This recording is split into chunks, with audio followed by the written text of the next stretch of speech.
Antonio's Story, Legacy of the Fallen. Chapter 8, Foundations, by Charles Olson. Anna's penthouse apartment in Panama City. The apartment wasn't opulent. It was clean, quiet, modern in a minimalist way. White walls, tall windows, a balcony that overlooked the glittering curve of the bay. Anna stood in the center of the living room.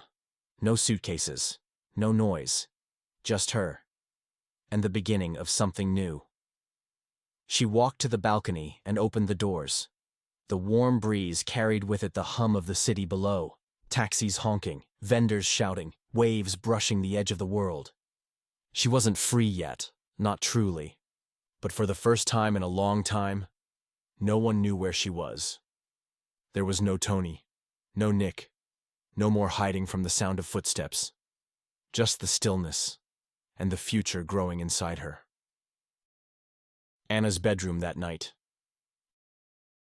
She stood in front of a mirror, lifted her shirt and ran her fingers across the slight curve of her stomach. "You're all I have now." She whispered it without meaning to. Days passed, then weeks.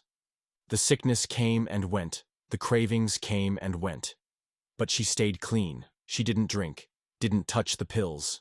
Instead, she bought a rocking chair, a crib, books about babies in Spanish she barely understood. She walked the halls of her new life barefoot.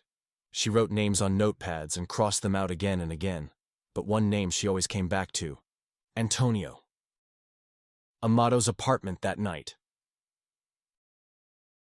Amado sat in the dark with the TV on low. He wasn't watching it. On the table in front of him, a photograph of a lake house on Lake Bayano, tucked in the jungle. "One day," he muttered. "one day I'll make that mine." The cab job had changed his life. Anna's money changed his future. She had him buy a car in his name. She gave him clean cash, a reason to get out of the taxi queue. He became her driver, her shadow, and her friend. And even if she didn't say it, he knew she trusted him. He looked over at his uniform neatly pressed, hanging on the wall, and the pistol she'd insisted he carry, tucked in the drawer beneath it. "Panama's no joke. She said once. People disappear every day." He never argued. He was a man who listened and watched, who waited for the moment his loyalty might mean something. Legacy. Time rolled forward like slow thunder. Antonio was born on a Thursday. The rain poured all day. And inside the apartment, Anna held her son like he was made of light. She didn't cry, didn't scream. She smiled. "Mi niño," she whispered. "You're not your father. You're mine." She named him Antonio, not for Tony, for who she hoped he could become. Months pass. The baby cried before the sun rose. Anna didn't sigh. She didn't curse. She rolled out of bed in the darkness, her bare feet padding softly across the cool tile floor. She scooped Antonio up in her arms and whispered a song into his ear as he quieted. Outside, the city yawned awake. Inside, the world was just the two of them. She wasn't perfect, but she was present, and that was something. She nursed him in the old rocking chair, watching the dawn bleed across the sky. She hadn't touched a drink since his birth. She hadn't needed to.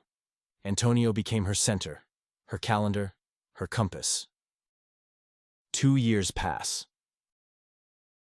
Amado stood nearby, arms folded, sunglasses low on his nose, watching her from a short distance.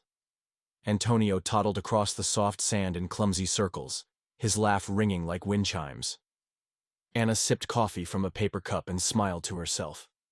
Every day, Amado drove them wherever they needed to go. He never asked questions. He never judged. He was more than a driver now. He was family. Banco National Bank, Carlos's office, 1 year later. Carlos poured coffee as Anna reviewed paperwork. Antonio sat on the floor beside her chair, scribbling on a notepad with a red crayon.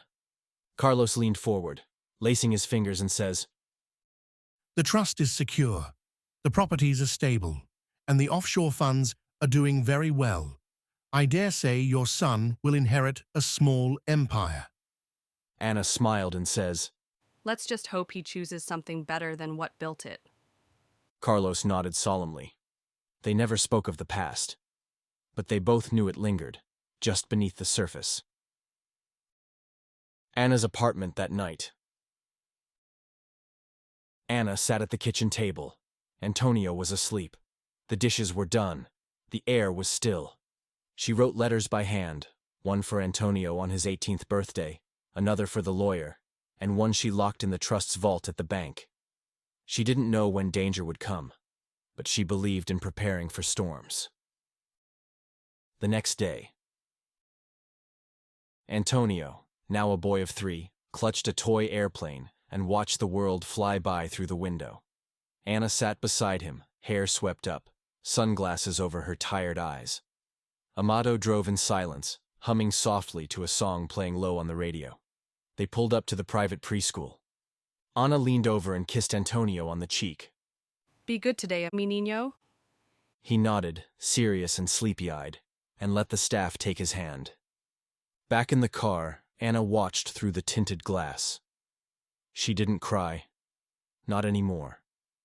But every morning, she felt the same ache. Not for herself, but for him. Because she knew this world, and she knew the shadows that waited in it.